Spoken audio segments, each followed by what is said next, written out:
You can listen to The Professional Left wherever you get your podcasts, on Netroots Radio, or at our website, proleftpod.com, where you can also contribute to this podcast.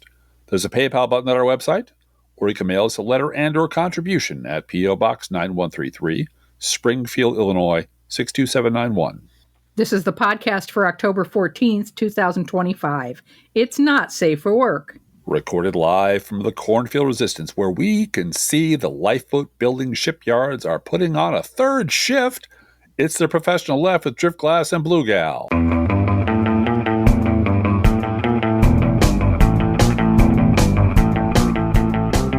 Burn the lifeboats. Yeah, that's what we're going to have to talk about today, huh, Blue Gal? Yes. We're going to start today by whipping a little history at you. This is a short excerpt from a letter Pliny the Younger wrote explaining why his uncle, Pliny the Elder, died. He died. It was very sad. It was very sad. This is the quote. My uncle having left us, I spent much time, as was left on my studies. I don't believe him already. Mm-hmm. It was on their account, indeed, that I had stopped behind, till it was time for my bath, after which I went to supper, and then fell into a short and uneasy sleep. There had been noticed for many days before a trembling of the earth, which did not alarm us much, as this is quite an ordinary occurrence in Campania. But it was so particularly violent that night that it not only shook but actually overturned, as it would seem, everything about us. My mother rushed into my chamber, where she found me rising in order to wake her. We sat down in the open court of the house, which occupied a small space between the buildings and the sea." Unquote. Now, what Pliny the Younger was describing were the earthquakes that preceded the eruption of Mount Vesuvius in 79 AD, probably sometime in October or November. He watched it all happen from the port of Misenum, where he had a good view of Vesuvius across the Bay of Naples to the west. There were actually a series of eruptions that happened across a 2-day period. The first eruption killed the city of Pompeii so quickly that you can go to the excavations today and see the fossilized remains of people who were literally just dropped in their tracks. Yeah, Still had a spoon in their mouth, in their hand. Yeah, those people, some of those fossilized remains are in museums because it happens so fast. So dramatic. Yeah. The adjacent city of Herculaneum was largely undamaged until 1 a.m. on the second day, when Vesuvius had a second major eruption, which buried most of that city under, and I'm not making this up, 20 feet of ash and debris. Yeah. My understanding is that Herculaneum was mostly evacuated by that time, but the first eruption, there was a scattering of ash and dust, and they were fine. And the second one just buried the city. Yep. And intact. So the thing is, the people living at the foot of that volcano had warnings that they were living in a danger zone, but they didn't have the scientific understanding to interpret what they were seeing and hearing. Yeah. They didn't know that an earthquake meant that the volcano was going to erupt. I don't think they had a word for volcano. I mean, the thing had been dormant for hundreds of years, and nobody knew anything other than it was a beautiful mountain covered with trees, and that the region was prone for decades to earthquakes. There was a big one in 62 AD. But again, earthquakes were common in that area. The day before the eruption, there was like smoke on the mountain and unusual clouds, and it looked like a fire up on the mountain. But so what? Just weird shit happens because the gods are angry or whatever. As far as the area, all they knew about it was a very nice place for fine living, for living large.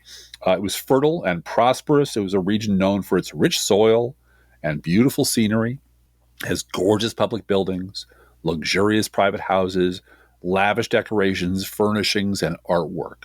And access to water. Beautiful bay. Yeah. And that's how Pliny the Younger saw his dad or his uncle perish. His uncle, I think, raced across to try to find out what was going on or save people, and died of suffocation or for whatever reason. There was a lot of people, they're not sure why or how they died. But you could look across the Bay of Naples. It's beautiful. It's a beautiful place, and a place where a lot of history took place. And if you think we're going to use Vesuvius as a big old metaphor for what's going on now, you're right. That's exactly what we're going to do. That's a bingo. We're going to do that because right now, everything you know about the media, everything we know, especially the news media, is sitting on the edge of a smoking volcano. Yep. There have been earthquakes before, disruptions, and fire on the mountain before. And unlike the residents of Pompeii, the billionaires who run the media can see the warning signs just as clearly as you and I can. Mm-hmm. Something very big is coming. We can all see it. It's something inexorable, like the invention of the printing press or the rise of the internet. There are tectonic forces beyond any institutional control that are fracturing the media in ways that no one can predict, but we can all feel it in our bones. Yeah. And some of this is demographic. Yeah. The boomers are dying off, and really no one in the upper echelons of media have had to serve any other generation. No. And they don't know how to talk to people under 40. Well, and there's a very large contingent of people coming up who are pissed about that. And I went to a panel on the media in Chicago that had the guy from some guy from the Chicago Reader there, mm-hmm. and the Beachwood Reporter, and they were talking about, remember, before the media got corporatized in the 50s and 60s, it was the Wild West. Yeah. Yeah. It was yellow journalism. It was slander sheets and attacks, mm-hmm. and mm-hmm. Newspaper towns with 3 and 4 newspapers, all very specifically Republican or Democrat, labor or business. And that the people who now run the media are used to a corporate structure where everything is orderly and everything is understood, and there's a hierarchy, and we know who our customers are, and everything's got a procedure, mm-hmm. and that is coming to an end. Yeah, and Hal Sparks ran a clip of a guy from a polling company, Rasmussen, which I've always made a joke about. Yeah. Rasmussen only calls people who sent away for Tom Selleck's DVD. Yeah. on mortgages. Not right. Reruns of Magnum PI. No. But this guy was from this polling company was reading polls of younger people, mm-hmm. and younger Trump voters, mm-hmm. and was horrified because he found out that these Trump voting 20-somethings, white men, were in favor of confiscating second homes of rich people, mm-hmm. in order to make housing more affordable. Mm-hmm. And they voted for Trump because Trump was going to burn the world down for them. Right. That's all. It had nothing to do with policy or Project 2025 or less government or lower taxes or any of that. It was, I don't want a black woman bossing me around, right. and I want somebody who's going to punch and be a bully for me. Right. That's it. I want my own fact. And then when you ask them things like, things that are patently socialistic, mm-hmm. they're for it because they want more stuff. They want more stuff. They want things to and they don't feel they've been treated fairly by this economy, and they're right about that. Mm-hmm. So let's get back to, again, we're whipping some history at you. Mm-hmm. You see, because once the FCC began relaxing rules in the 1980s that required broadcasters to provide news as a public service, and cable and the internet began to create competition, by the late 1980s and 1990s, the corporate takeover of networks meant CEOs increasingly demanded that news generate profit. Mm-hmm. Now, this was a time also of the death of the Fairness Doctrine. Yeah. Yep. And this led to news divisions being restructured, often at the expense of traditional journalism. You were going to tell the audience what they wanted to hear so they'd tune in tomorrow. You might remember that, I don't know if you remember this, Carol Marine in Chicago. Yeah. Quit her job because they hired Jerry Springer. They hired Jerry Springer as an op-ed guy at the end of the news. And she's like, this is the fucking news. This is not the Jerry Springer show. I'm out. Yep. And, can you imagine such a thing now? Yeah. Yeah. Because people who are hired to do the news now know what the deal is, right? Exactly. With its focus now permanently shifted to profitability, ad revenue, and audience attraction, The legacy media became both a reliable money machine and continued to be a means of moving the masses. No wonder your president has to be an actor. He's got to look good on television. So something huge is underway with the media, and no one knows what form it will take, which brings us to the subject of this episode and to a different metaphor. Mm-hmm. As we said at the beginning, the building of the lifeboats is happening, folks. That has been a motto of our podcast and my blog for a very, very long time. Burn the lifeboats. Burn the lifeboats, yeah. And they're building them in abundance now. They're building armadas of them. And we're going to start off with this headline from Jonathan Last, who's a guy at the Bulwark. He's one of their main writers at the Bulwark. Quote, "The Washington Post and CBS News are dying. The Bulwark is the future." Unquote. Yeah. You and I had a good laugh over that one, Driftess. We did. Before we started crying. It was kind of a rueful laugh because, in fact, this might turn out to be true. Because the Washington Post has indeed sold its soul, or whatever was left of its soul, for nothing. Sold it to Donald Trump in exchange for his sufferance. And CBS is now in the hands of a billionaire who thinks Bari Weiss has the magic pixie dust to make it to the Tiffany network once again. Mm-hmm. Mm-hmm. And the future of the news, capital T, capital N, might really be a Substack run by former Republicans, which was conjured into existence by the dregs of the Weekly Standard in the waning days of 2018. And that is a hell of an origin story. So what we're going to do is take a look at the trajectory of these two media lifeboat projects, Bari Weiss and the Bulwark, and try to figure out what the hell happened. The case that Jonathan Last puts forward about why the Washington Post is doomed is a reasonable one. That if you have a billionaire owner who has a lot of other more important business interests beyond owning a newspaper, then under an authoritarian regime, you are vulnerable. Yes, you are. Like if you have spaceships or mail order companies. Do you happen to have a business that depends on government contracts or depends on government approval of a merger that you want? Or just maybe a stake in a company that Trump can fuck with? Mm-hmm. Or Trump can use the courts and bullshit lawsuits to extort you for protection money. That's how it happens. That's how you get them to bend the knee. And since the Bulwark is reader-supported, well, it's pretty much impervious to those kinds of pressures, one would think. But that's not quite true. Because if you listen to any Bulwark podcast, just count the number of ads per minute. There's a lot of them. Their business model is reader-supported and advertising. And according to the New York Magazine, their YouTube page brings in between $150,000 and $300,000 a month. So that's an additional $1.8 million or more per year. May I add that as of this recording, our own YouTube channel is bringing in $0 a month. Yes. Because I basically turn off monetization every episode because I don't want to get dinged for any of the audio we use on this show. Yeah. You did a 4-second quote from Casablanca. You cannot monetize. You're not able to monetize. So I just say, screw it. But, right? But if you take the average, then, we both make $75,000 a month. Don't tell the tax man. We definitely make zero. We never have made that kind of money. No. And we never will. And that's just that's our lot in life. And that's fine. That's just fine. We're here to understand why things are this way. We have no pretensions to be. We had a long conversation before we started this podcast about we don't want to be cable news people.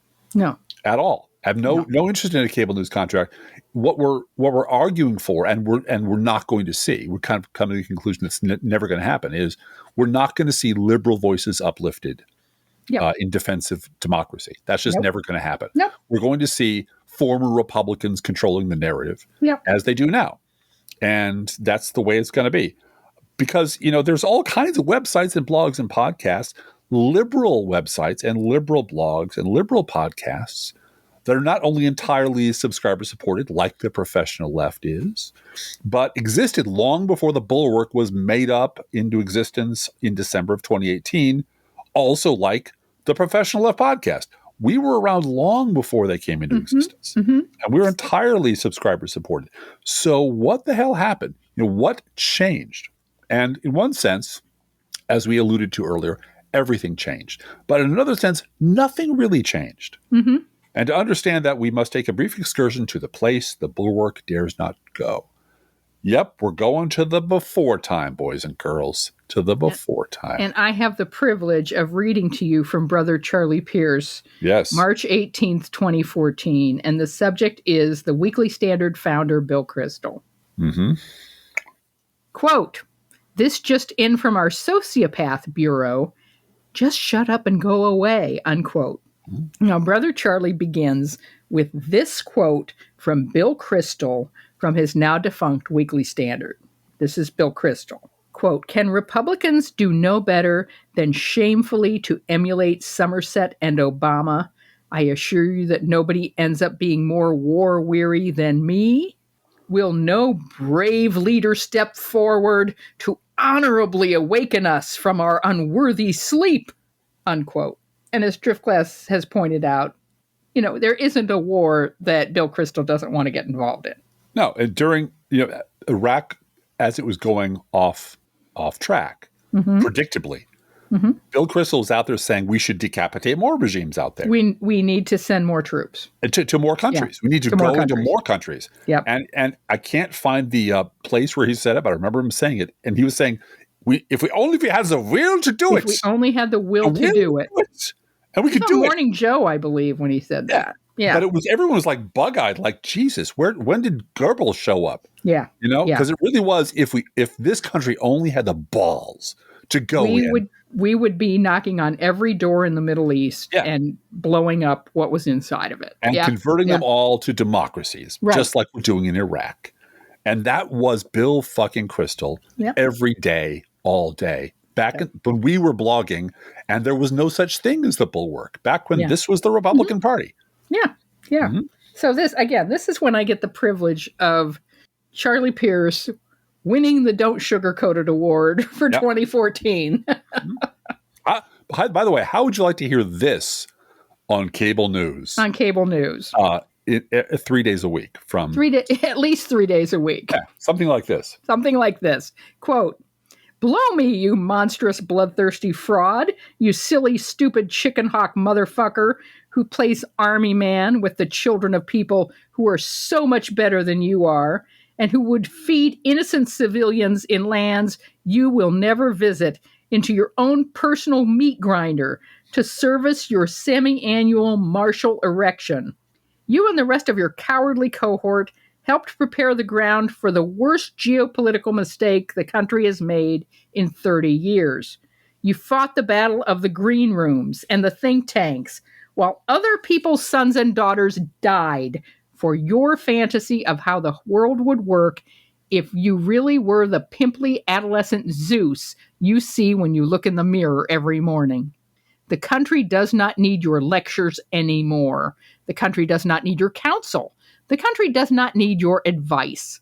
And as sure as human beings have become dead because of your lectures and counsel and advice, human beings about whom you otherwise care nothing, the country does not need your hectoring that it has become insufficiently bellicose to fulfill your newest blood-drenched fantasies.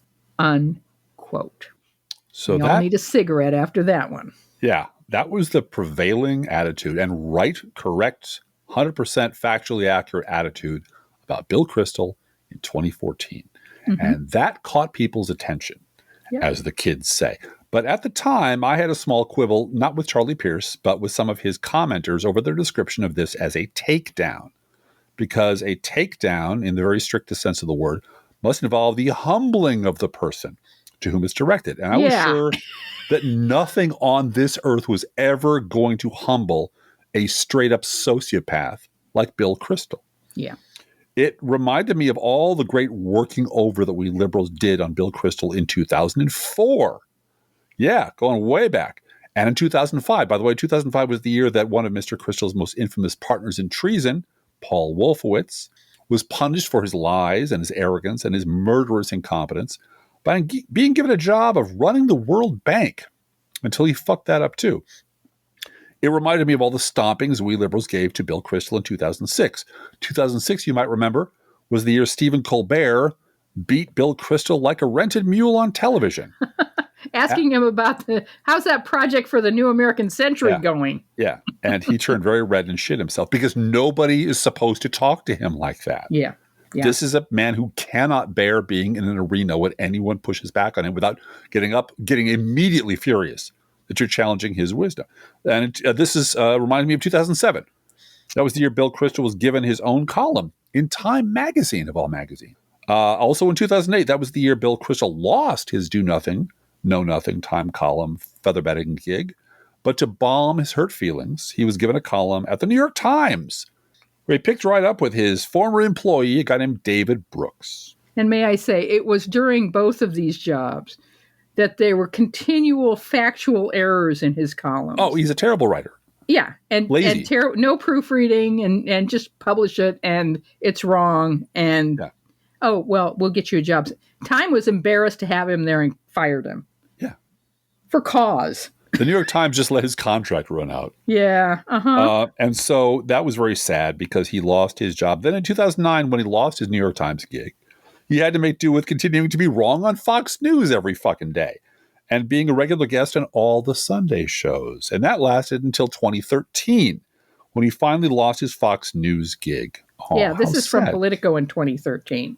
Quote, Kristol, who said he was treated nicely at Fox News, declined to comment on the incident. I had a great 10 years at Fox, but it's also been fun being a free agent, he told Politico.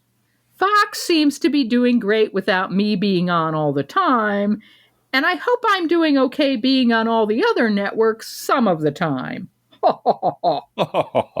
Indeed, Kristol has become a coveted free agent since leaving Fox News. Leaving. Does a lot of heavy lifting there. He has made multiple appearances on ABC's This Week, where he was a panelist in the 1990s, and NBC's Meet the Press. He will join the roundtable again this Sunday. He has also made multiple appearances on CNN's Crossfire and on MSNBC's Morning Joe. I enjoy the flexibility of being a free agent and the variety of the shows, which have been stimulating, he said. It's also fun getting a rise out of the MSNBC viewers. Yeah. All the blood that's been shed on behalf of my crazy war. It's nice poking fun at the people who were right about that war. Yeah. Kristol hasn't severed ties with Fox News completely. He appeared on Fox News Sunday's Roundtable on September 15th, but this time as a guest, not as a contributor. Oh, my goodness. Because Politico makes a huge division between guests and contributors. Yeah. One has a contract and one has a lesser bit of a contract. Yeah. And you know what? Sure as shooting, in 2014, he was given yet another consolation job. This time on ABC News, thanks to the quick thinking of ABC's then youngest executive producer, the at the time very nearly post-pubescent Mr. Jonathan Greenberger.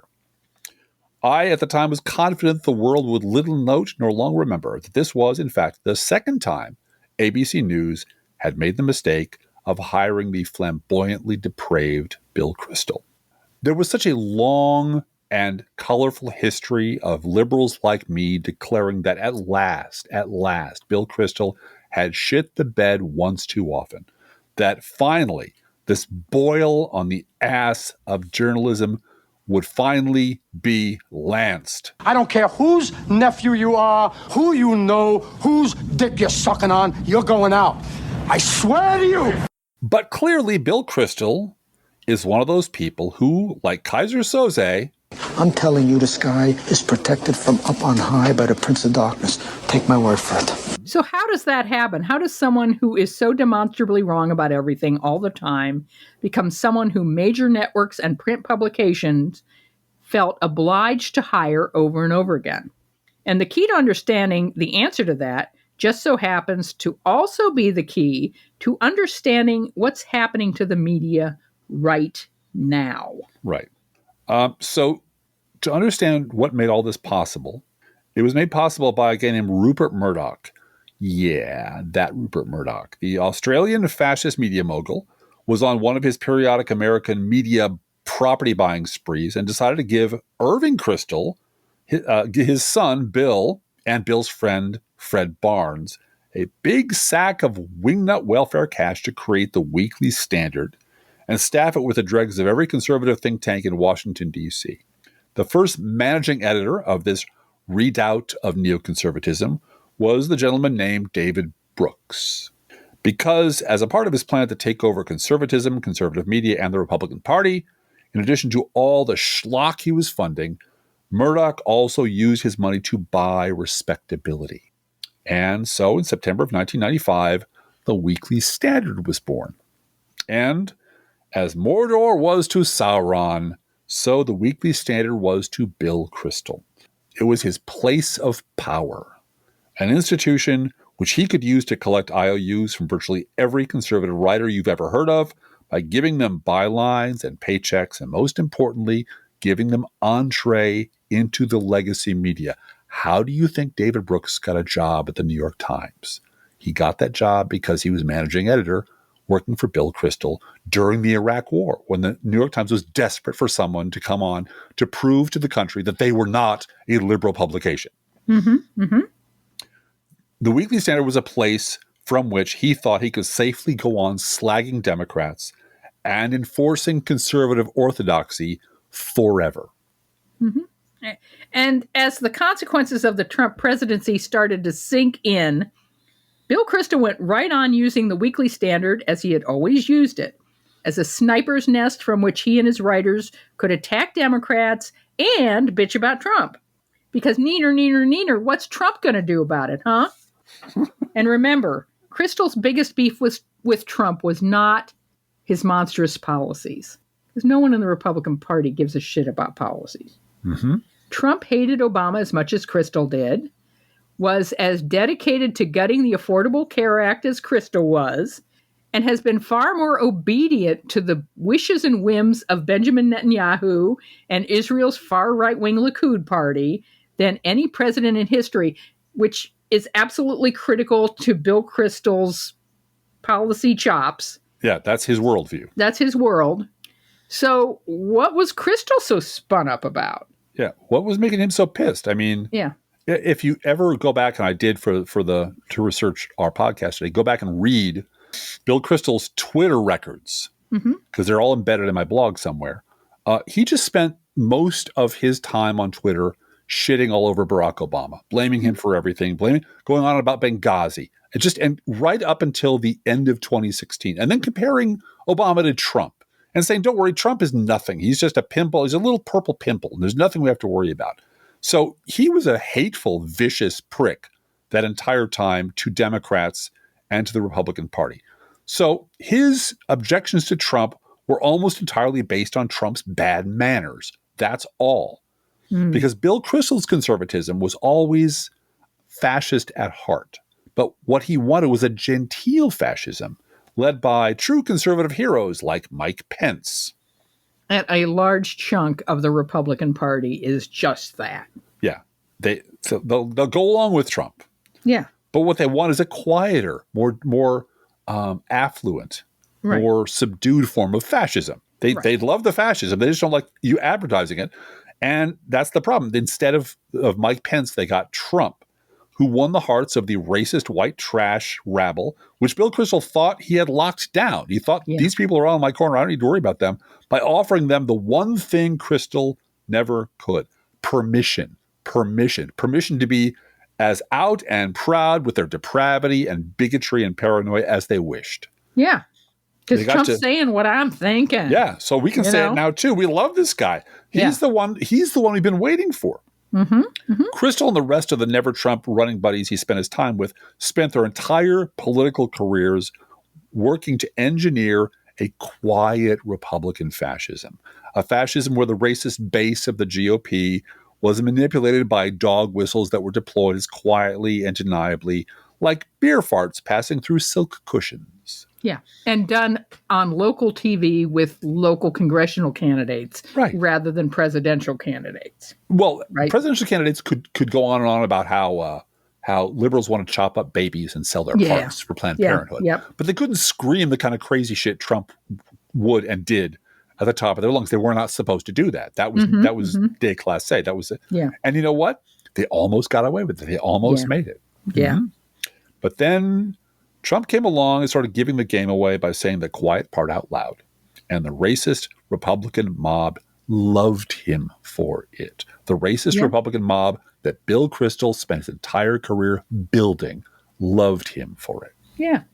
And we could insert a whole thing here about Fox News going off the rails multiple times, and that's where Trump gets all of his ideas. Mm-hmm. And I am really scared right now that Fox is fomenting a civil war. They're trying really hard. Really hard because they're talking about. They're letting the crazy come through unfiltered from Stephen Miller and from Donald Trump. You know, they want a civil war. It's a war zone. It's a blood-soaked hellhole. Portland's on fire. Liberals, Democrats want to murder us all. Repeated over and over and over and over again. And it reminds me of, the Hutus and Tutsis, on the radio, cleanse. I believe one of my 2016 quotes now lost to time on Twitter was Donald Trump standing on top of a pile with a skull in his hand, yelling, cleanse, waving a machete. Will be the last thing we remember about democracy. And we're awfully goddamn close to that. Of course, that is a future that people like Bill Kristol never imagined. They couldn't possibly imagine that the people they were training to be quiet fascists wanted to be out loud fascists instead. This left Kristol and the rest of his Weekly Standard cronies flailing around trying to explain how this was all just a terrible, terrible misunderstanding, and that certainly none of them were to blame for somehow never noticing that the Republican Party was full of Republicans all along. Yeah, whoopsie. And all of them do that. Not just Kristol, all of them do that. No. Go ahead. Except Stuart Stevens. Just about all of them do it. Yeah. Yeah. Still, Kristol went right along doing his thing because he understood the rules of the game. After all, he had already shrugged off a decade of withering criticism from the left and chuckled to get a rise out of the MSNBC audience. It's so much fun getting a rise out of those guys. And he'd very publicly fucked up over and over again, and nothing had changed. He never missed a meal, and he did have a point. Always landed on his feet. Now, this was Steve Bannon in 2014 writing on the Maddow blog about Bill Kristol, Paul Wolfowitz, Doug Feith, and Paul Bremer. Mm-hmm. Quote, "Are our memories really so short?" Now, I am going to tell you something here, folks. Jeff Glass could bite through a cinder block at this point. I really could. I'm just so goddamn tired of this. I am so tired of this. Yeah. And Steve Bannon is a great guy. He used to write for Crooks and Liars and so forth. Yeah. Bill Kristol, for example, was on This Week yesterday sharing his criticisms of Obama's handling of Iraq. And no one laughed in his face. Mm-hmm. On Meet the Press, viewers saw Paul Wolfowitz, Senator Lindsey Graham, Republican of South Carolina, made not one but two Sunday show appearances, popping up on Face the Nation and State of the Union. When most media professionals reflect on the period preceding the U.S. invasion of Iraq, there's a general consensus that it was not American journalism's finest hour. No. News organizations needed to be skeptical, but weren't. Reporters needed to push back against dubious sources, but didn't. Nearly everyone in the business realized that we'd all have to be better next time. Mm-hmm. And the same motivation that made people just close their eyes and plug their ears to any facts that might interfere with all of the ratings they were getting from the invasion of Iraq resurfaced with Trump. Yep. Because they found out you could put an empty Trump lectern on the screen for 45 minutes. And have Katie Tur vamp about it. Right. and have ratings. Yep. Have people waiting to see Trump. He was the perfect candidate because he pumped up everybody's ratings, and he's a monster as a president. He is destroying this country. He's putting people in charge who will make sure this country is smashed to bits and sold off for parts.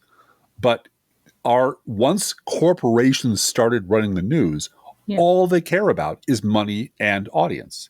Yep. An audience will stop for a train wreck earlier, and it will not stop for a sober discussion on marginal tax rates. Right. And so Steve Bannon continues, we'd all have to be better next time. Over the weekend, then, it was hard not to wonder, are our memories really so short? Because here you are having Bill Kristol on Sunday shows again. Yeah. To criticize Obama's handling of the war. He's back, baby. And of course, nobody's there to push back on him because that's the deal. Yeah. And you know what? Our memories were and are intact, and they're working just fine, which is a curse sometimes. What Steve Bannon was witnessing was the legacy media doing exactly what it had been doing for decades. Yep. Booking conservative guests who'd been wrong about everything and then sitting back and letting them lie with impunity because they had, for lack of a better word, titles. And they're still doing it. They still do it. This is how Trump came to power, by letting conservatives lie with impunity because they had titles. Because if you go back and look at the worst people on the Sunday shows who were booked on a regular basis, they all had basically three things in common. They had cronies inside the media willing to put them on the air. Number two, they had an agreement, an unwritten agreement, but an agreement that was very clear that no one would seriously push back against their bullshit. And third, they all came with important sounding institutions and important sounding titles. You mean like former House Speaker Newt Gingrich? Former House Speaker Newt Gingrich. Good afternoon, Mr. Speaker. Oh, hello, David Gregory. How are you? Yeah, exactly that. Exactly that. And if you didn't know who these douchebags were like we do, and you weren't familiar with the garbage they were trolling out like we are. Or the fact that they'd been kicked out of office for crimes or immorality. Or they've been fired from the Washington Post for plagiarism. Yeah. Little things like that. Or that they were liars and racists and stupid. If you didn't know that because you didn't actually read them, when you hear titles like op-ed columnist for the New York Times, or publisher of the Federalist, or editor of the National Review, or founder and editor at large of the Weekly Standard. Former House Speaker. It all sounds very impressive, especially when they were presented gift wrapped to the audience with the credibility of Meet the Press and Face the Nation. Right, because why wouldn't they be? They must be credible, right? Right. They must be honest, fathers of democracy, because they've been put on Meet the Press. Meet the Press. You can trust them because Meet the Press is the gold standard. And they put people on there that are serious people that you should listen to. Yeah. And as we said, Bill Kristol and all of his pals in the media understood the rules of the game. And then, Blue Gal, the game changed. Just a little bit.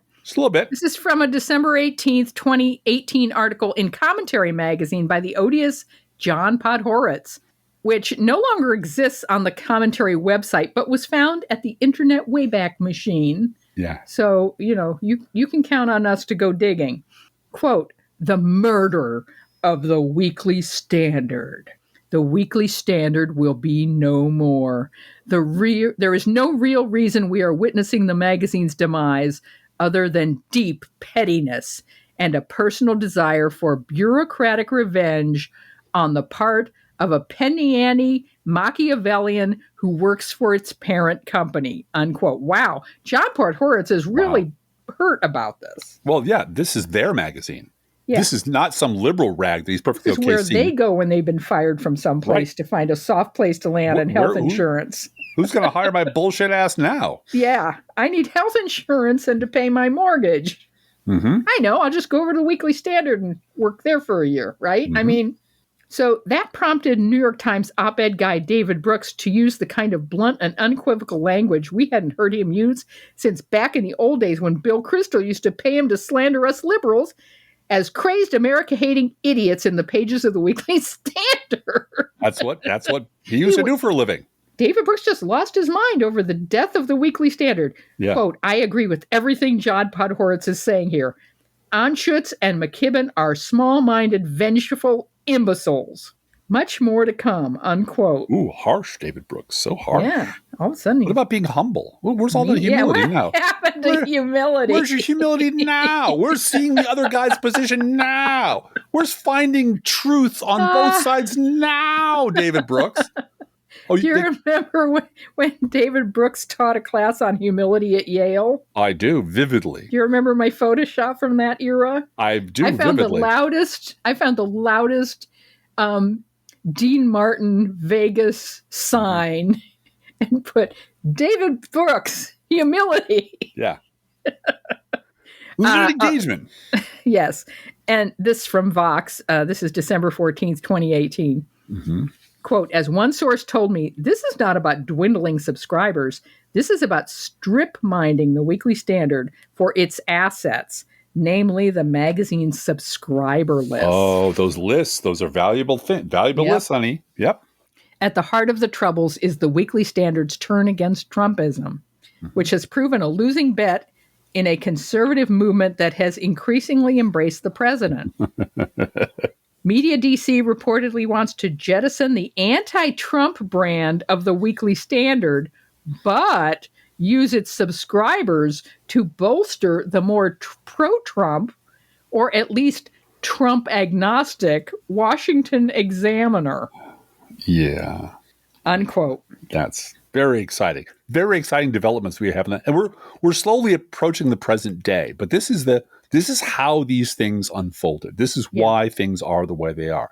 And this event right here, this moment when the Weekly Standard was killed, would prove to be a much bigger inflection point than it seemed at the time, because it deprived Bill Kristol of one of his most important assets, an impressive title.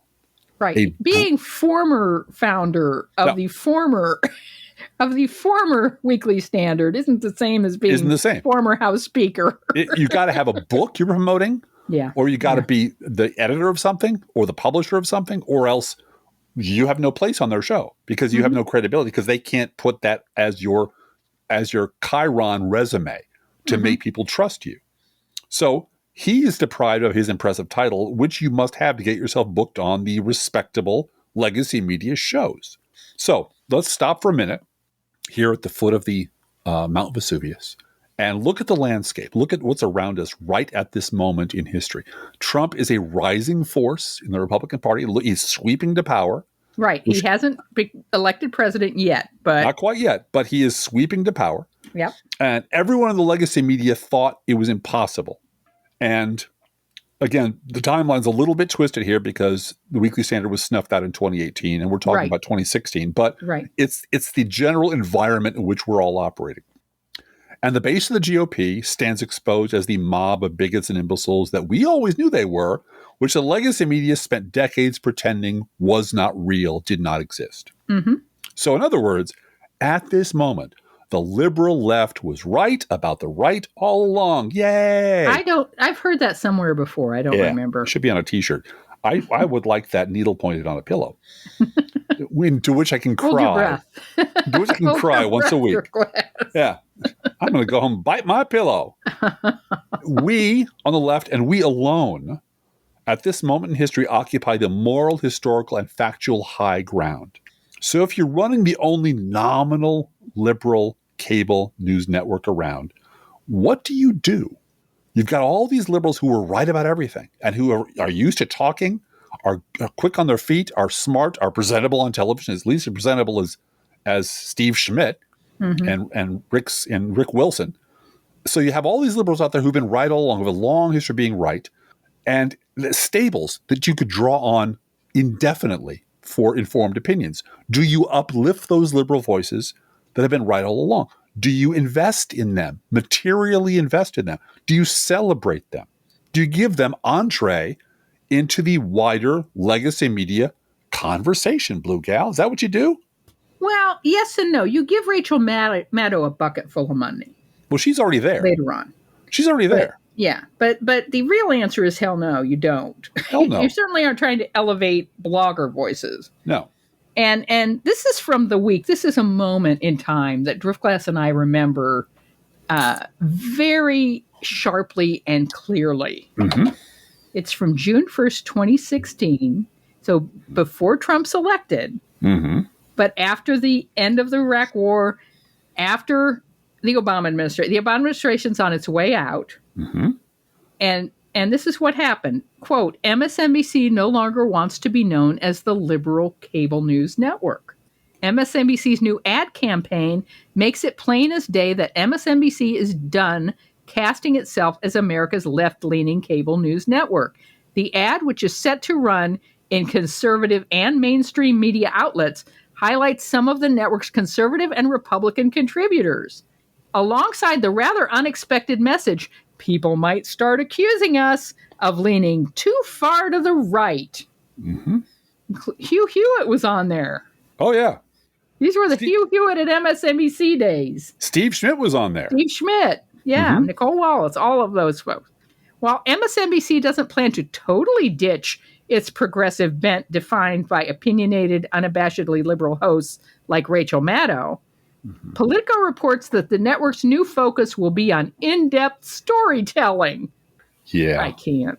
Yeah. Reporting and giving a voice to all points of view, unquote. Yeah.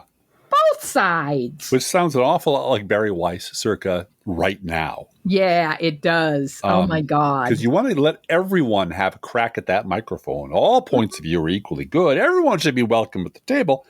And if you were a legacy media executive during this period and ad revenue and viewership were your only concerns, you desperately wanted a couple of things. You wanted to avoid talking honestly about the GOP before it elected Donald Trump.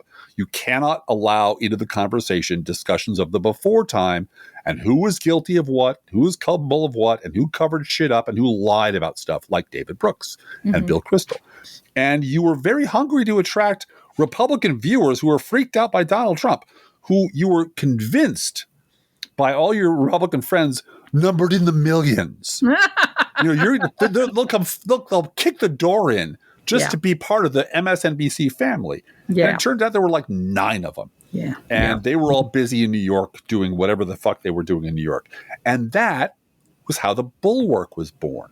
The same month the Weekly Standard was put out of business, 4 of the Weekly Standard's core people, that'd be Charlie Sykes, Jim Swift, Bill Kristol, and Jonathan Last, knocked together a website called the Bulwark, which almost immediately began being promoted by their friends in the legacy media as the #1 voice of the resistance, man. You got to go there to hear about Trump and all the stuff that's going on. Thanks almost entirely to the massive financial and what's the word I'm looking for? Institutional, financial, and reputational investment MSNBC made in raising this Weekly Standard 2.0 as the authoritative go-to site for all anti-Trump activities. This rapidly shrinking network in a dying industry that not very long ago had wondered aloud why the fuck people are still paying attention to Bill Kristol. Bill Kristol and his friends had now built themselves quite a little lifeboat out of all of that. And you know what? The deal with the Bulwark is as long as you agree not to mention the before time and agree the left is very nearly as bad as the right, you're welcome aboard. When you say the before time, you mean before Trump? Before Trump. As long as you don't talk about the before time. As long as you don't talk about what Republicans were like during the Bush administration. Yeah, never talk about that. Or Clinton. Band-aids on their faces during their conventions and so never talk about the Clinton administration. Never talk about Newt Gingrich. Never talk about Tom DeLay. Never talk about Leah. As long as you agree to never talk about Nixon. Never talk about Nixon. Yeah. As long as you agree to wipe the slate clean of everything that happened before 2016 and hold no one accountable for any of it. And don't remind the media they were complicit, and don't remind the people who were running these candidates they were complicit, and don't remind the ad makers that they goddamn well knew what they were doing because they were advertising to bigots and they knew who they were. As long as you agree not to mention that, and you agree that liberals are very nearly as bad as MAGA people. Not quite as bad, but very nearly as bad. The both sides are pretty terrible. You are welcome to join their little army. And by the way, speaking of dying industries, looking for a way off the slopes of Vesuvius, as promised, now we're going to talk about CBS and Bari Weiss. Yes, we are. Some people are very put out by the news that David Ellison, son of billionaire Larry Ellison, so I guess he's David Ellison's son? Like Eric Erickson, you know. Yeah. Mm-hmm. He has hired jumped-up MAGA troll Bari Weiss to run CBS News. Now, we have a very different opinion about that. We are not at all anxious about this. No, it doesn't make us angry at all. No. Specifically, other than wearing a clown outfit and lashed to the stones, Sisyphus is forced to push up the same mountain over and over again. There is no place we'd rather see Bari Weiss than lashed to the masthead of a doomed corporation where everyone above and below her hates her guts and will make her life miserable. Yay! Every day. Yay! Yay! And there's this terrific article in The Verge which goes into this dynamic in great detail, and we're going to be careful because we'd love to read you the whole thing. Yeah. But within the limits of fair use, we're going to quote from this starting right now. Quote, "To Bari Weiss, R.E. good luck, babe. I honestly cannot believe you've willingly decided to go into the worst kind of job that exists, management at a dying company. Managing sucks. It sucks even when you like the people you're managing and it's a low-stress position. And I'm sure I don't have to tell you running CBS News is not a low-stress position. You are going to get blamed by everyone above you for decisions that are made by people below you, and you are going to get blamed by people below you for the decisions that are made by people above you. You're also going to get blamed for your own decisions just for kicks. You have elected to take a job where the primary purpose is for you to eat shit and own the death of broadcast TV news, a thing that is going to die no matter what you do. Nice work. No one can save CBS News because it was made for a media ecosystem that is now dead," unquote. Yeah. Yeah. And that's the smoking slopes of Vesuvius right there. Yeah, right there. It's dead. Yep. The ecosystem that built CBS is no more. And hiring Bari Weiss is just a little tiny earthquake. Yeah. That tells you it's dying. Maybe it's sacrificing a virgin to the volcano. Please make it stop. Well, and there's that story of her speaking to a group of media, billionaire, millionaire types and saying, "I know that you don't like my marriage to a woman, but we all love tax cuts, right? You'd like my marriage to be outlawed. Right. But we all love those tax cuts. We all love tax. We all love money and tax cuts. So, and that is such the absolutely mercenary ethos that she has brought to all of. How can I maximize the amount of money and attention I get by exploiting dum-dums and racists for fun and profit? Yeah. And she succeeded at it. Being edgy is how I do it. Yeah. Being edgy means moving further and further to the right until you are just a MAGA troll. Right, right. And she has taken what I call a falling on the grenade job. Yeah. One where you are specifically hired into the organization to take the blame for failure. Mm-hmm. And you and I have both been interviewed for jobs like that. Oh, God, yes. And it's very, very clear what's going on. Yeah, and when you're aware that this is your job, this is what you are agreed to, it can be the best job in the world. Yeah. I dug this up from a 2010 post by a guy named Harry Tapper. Quote, "According to no less of an authority," I'm going to try to do this in a British accent because that's where it's from. "According to no less of an authority than Danny Baker, this story is absolutely true. Harrods in the 60s employed someone to be sacked. Surely the best job in the world. Apparently the employee was paid to sit among the boxes on Harrods' top floor, smoking his pipe and reading The Sporting Life. From time to time a bell would ring, and he would be summoned to a department store where an irate customer was being mollified by the head of the department. Let us say that Lady Ponsonby Waffles has discovered that one of the precious china teacups she recently purchased is chipped. The department head greets our friend with, 'Lady Ponsonby Waffles is the most valued customer. Your failure to check the quality of her china cups has led to her current predicament. You, sir, are fired.' Despite Lady Ponsonby Waffles' pleas for mercy, the head cannot be swayed. Our friend slopes disconsolately to the exit. Lady Ponsonby drops her complaint, convinced by the store's determination to enforce the highest standards. Our friend, once passing the department's exit, slips back to his sporting life and his pipe to wait for the next occasion he would be called upon to be sacked." Unquote. Yep. Great job. Mm-hmm. Yep. My story is being asked to come up to the top floor of the building in which I worked. Mm-hmm. And I was looking for a new job. And this high-level manager called me into her office and said, "I can't believe, Fran, that you talked to personnel about looking for a new job and didn't come to me. Uh-huh. Because we have an opening up here on the top floor." Uh-huh. And I knew going up the elevator to the top floor, I said to myself, I'm going to ask her what I will be doing in this job. And if she has an answer for me of the tasks that I will be doing in this job, I will listen to her, further to her, and I will listen for an offer, and I will talk to her about it. If she doesn't know at this moment what I will be doing, I'm going to run away. Yeah. And so I go in and I'm sitting with her and she's talking and I finally get to, and what will I be doing? Oh, we don't know yet. Yeah. And I ran out. Yeah. I wasn't rude, but I say, thank you very much. I think I'm going to look somewhere else.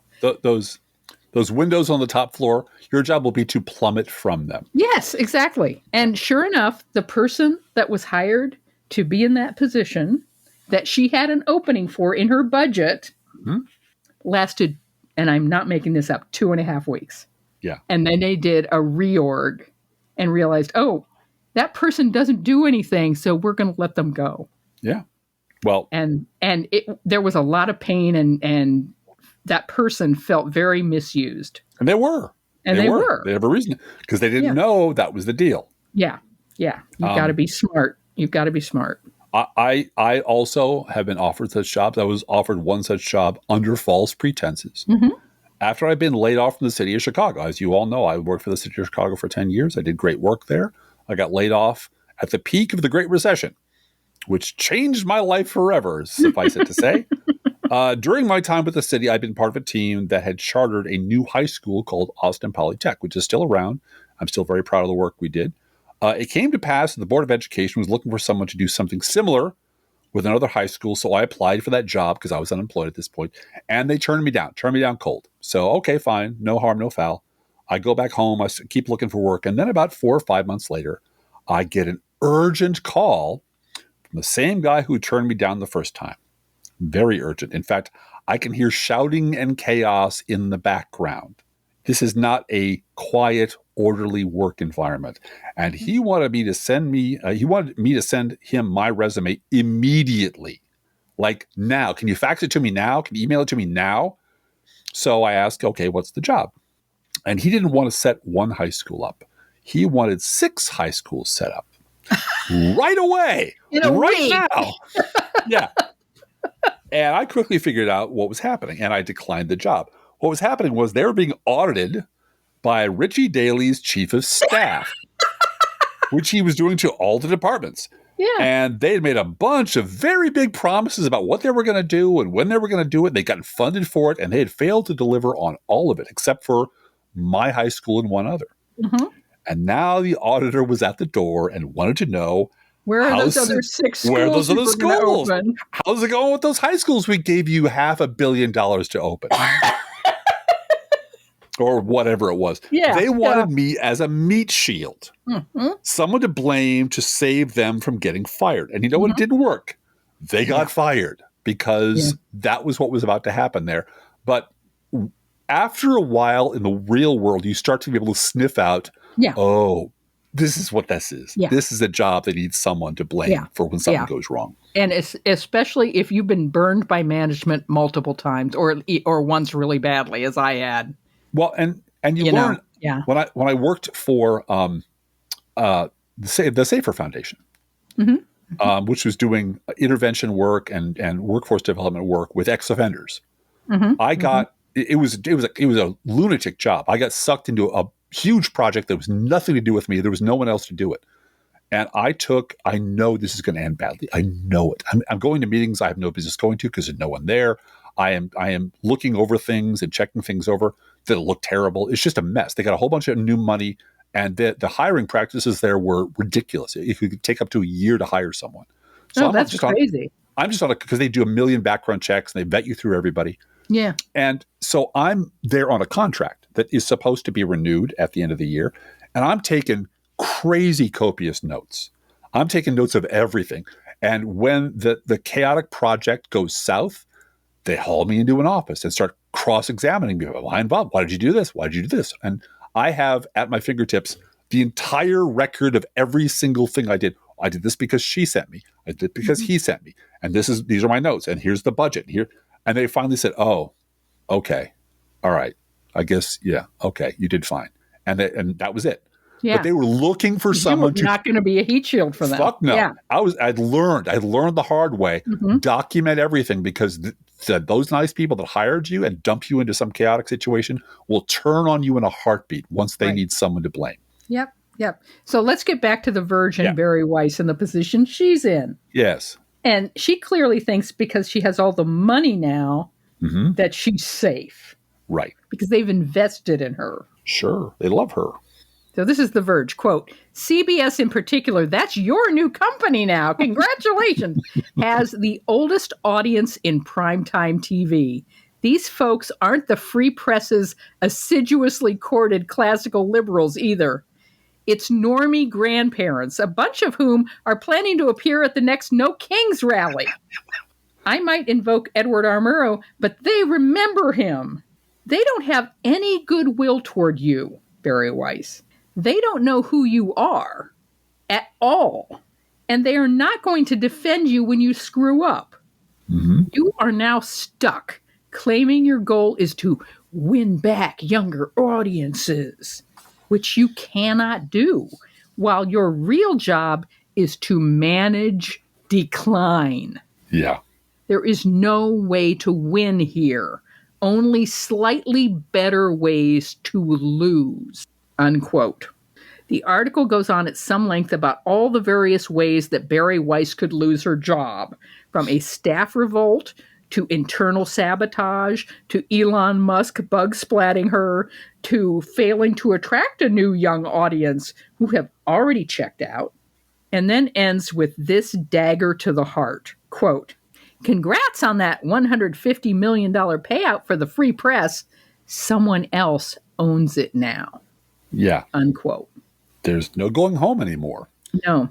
So, on the one hand, there's no going home for Bari Weiss if and when this all blows up. But on the other hand, like Bill Kristol, there are some people who are protected from on high by the Prince of Darkness. And no matter how many times or how hard they faceplant, no matter how badly they fuck up, in the shadows, there are always wealthy helping hands ready and eager to build them a brand new lifeboat and launch them on to some new adventure. Yep. It reminds me of Tina Brown and Arianna Huffington, and there's a whole load of inside the club. Yeah. Always failing upward, or at least failing laterally people. But I don't think Bari Weiss is in that camp. I don't think so. I don't think so either. We can go down the list of people who are like marginal. I don't want to do that now because we've already talked for about 4 hours, Bluegie. I love talking to you. We've got 3 more podcasts to do. You do 3 more podcasts to do this week. Yeah, there are dozens of people who are straddling that, who get gigs here and out of the Atlantic there and so forth. But I don't think she's protected or beloved by anybody inside the formal club. She hasn't made enough friends. No. She's been edgy, but not made friends. Yeah. I can see people like Joe Scarborough sucking up to her. Oh, yeah. Because that's what he does for a living. Yeah. And I can see people being deferential because they're afraid that she now has real power. Yeah. She can mess them up. But she has the same kind of power that Trump has. Yeah. Which is, I can hurt you, so you'd better do what I tell you. Yeah. And nobody wants to be on her team. No. Nobody respects her particularly. No, we all think of her sadists. There's probably a few sadists who want to be on her team for a short time. But if she's going down, they're not going down with her. No. And the other thing that I think about with all of this is, as I said it before, this generational divide of CBS having this very old audience and the critical mass of which is over 60 and not talking to younger people under 35 at all. And I talk to people under 35 because they're my kids and our kids.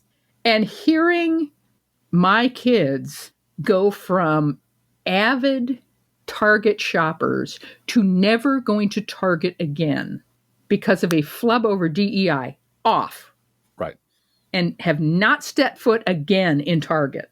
Right. And I haven't either, but that's not the point.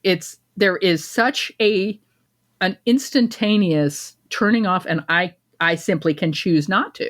Right. They have options. Starbucks is over. Right. Starbucks is over for them. Target is over for them. And like you say, they have options, but they also have the freedom of youth to simply decide not to do things. Middle child was here this weekend and took me to lunch, and I got in her cart, and she said, I have to move this box that was on the passenger seat. And it was a jigsaw puzzle that she had purchased at a thrift store. And she said, I got it because it's not open. I know it has all the pieces because it's brand new. Somebody got it as a gift and brought it to the thrift, and I bought it. And I said, jigsaw puzzle? Oh, I love jigsaw puzzles. Yeah. I didn't know that about. Well, remember, we used to do jigsaw puzzles quite frequently. We used to do them on the dining room table a lot. Yeah. You and I realized that's what our retirement's going to be, is sitting at the table doing jigsaw puzzles. But we haven't done those in a long time. We should get back to that. But the idea that older Americans have about younger Americans, that they just live on their phone all day and do video games all the time, and is not, number one, it's not true. And number two, their habits that you perceive them doing now can change in an instant. Yes. And one of the things that I read good news about Oklahoma education this week, I couldn't believe it, and I did share it on Blue Sky. Oklahoma state law is now no cell phones at school. You have to keep them in your backpack all day long. And it has been such an improvement in not only attention and ability to work in class and so forth, but the overall mood of the students is better. Yeah. And they're getting along. They're talking to each other at lunch, and they're socializing with each other. And the word jigsaw puzzles came up again. Doing jigsaw puzzles in the quad is now a thing. If you're done with your homework during study hall, you can go over to another table and work on a jigsaw puzzle. And so there can be an instantaneous thing of, a phone is not something I live on all day. And then what does CBS News do? All of these media people who are determined to bring their product to the phones because that's where everybody lives. All of a sudden, people under 35 decide it's not where I live. I had to live on during COVID, and I've had to wean myself from it, but I don't live on it anymore. Yeah. Or I spend a considerable amount of time there, but I'm not going to go to CBS. Yeah, right. Why would I go to CBS? There's 100 other places I can go to get people talking my language and sharing my values, and not feeding me, hateful, paranoid garbage. Right. That I don't want in my life. I can't. And again, Blue Gal's adage is, if all you care about is shareholder value, you will lose your company, and you deserve to lose your company. Yep. You have to have a product that matters. Yeah. And one more thing, George Stephanopoulos had a very viral moment that everybody watched on their phone when he hung up on the vice president. Yes, he did. Yeah. Yep. And lots of people watched that. And lots of people were interested in what happened there. And if you shut off the lies, if you push back on the lies, he's had a couple of those lately, just asking about what are you really going to do about healthcare? This is a real thing happening to people. And the Speaker of the House doesn't know what to say. He's doing that monkey thing of, I see nothing, I hear nothing, I say nothing. Yeah, I don't know anything about that. I never heard the president say that. I don't know. Not about the details. I'm more worried about Benghazi. No. Right. Yeah. Might as well. Solyndra, sure. Yeah. Okay, so a little bit of housekeeping here. Thank you for listening to us. We love you. Thank you very much.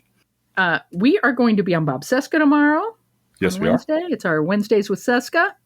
And then later that day, Driftglass will be on the broadcast. I assume with Digby. Oh, yes. Yes. We're gonna hang out together and sing Kumbaya, look into the bright future, and celebrate our diversity and greatness, which is what we do when we get together. I think you're going to be chomping on cinder blocks. That's what you're going to I probably will. I'll bring enough to share with everybody. Bring enough cinder blocks. Did you bring enough cinder blocks for everybody? Okay. No podcast next Tuesday. Right. Because we're doing 4 this week. And Driftglass is doing 4. And we will be on the Bill Show out of Australia later this month. That is always a hoot. Probably around the 27th, I think it is. I'll have to look again. But always fun. Can't wait. And so we'll let you know about that closer to the time, but we are planning to be on that. And one bit of late breaking possible news, which is I plan to be on with Nicole Sandler, I believe on the 4th of November. Oh, okay. Which is nearer to now than I think. Yeah, it is. I look up and it's middle of October. Really, really. Very heavy birthday month here. So. Oh, yeah. Yeah, Driftglass is turning 65. I am. How exciting. Can you tell? Another piece of housekeeping. In response to several requests from listeners, we now take Venmo. Yes. And all you have to do at the moment is search for @ProLeftPod, ProLeftPod, all one word, on the app, on the Venmo app. Now, Venmo says that they are planning on making business accounts available on the web later this year, but who knows? They're doing a lot of stuff to expand their business stuff. But for the moment, on the app, @ProLeftPod, you can donate to us via Venmo. And we do not accept crypto because I don't know how to write that on our tax returns. And I'm not going to learn anything new for the rest of the year. So not when it comes to bookkeeping. We might take up doing jigsaws again, but that's the only new thing that we're going to go do. New Year's resolution, more jigsaw puzzles. More jigsaws. Yes. Feel free to write to both of us at proleftpodcast@gmail.com. We love hearing from you. Be aware that if you write to us at any of our addresses, we reserve the right to read your email or U.S. Postal Service. Go Postal Unions! Letter on the air unless you say otherwise. And late breaking news, the LA Times has voted to go on strike. Yeah. Speaking of billionaires who own other businesses and are just doing this. And Yep. I tell you. Oh, and don't forget No Kings coming up on the 18th. Saturday. Yep. If you need to be reminded, then you are listening to the wrong podcast. We'll be there doing our thing. We hope that we'll be joined by 20 million other Americans in the streets with our Hate America signs and our conspiracy and with driving our big George Soros limousines to the protest like we do.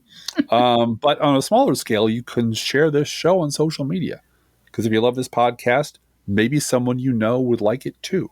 And thanks for doing that. Hey, Driftglass, how are the Internet Kitties doing this week? Well, look, the Internet Kitties want to remind you that lifeboats also make excellent kindling. Let's think about living. Think about living. Just think about loving. Think about loving. Just think about the hooping and the hopping and the popping and the lovey-dovey. Let's forget about the wine and the crying, the shooting and the dying, and the fellow with the switchblade knife. Let's think about living. Let's think about life. The Professional Left podcast is recorded under a Creative Commons license.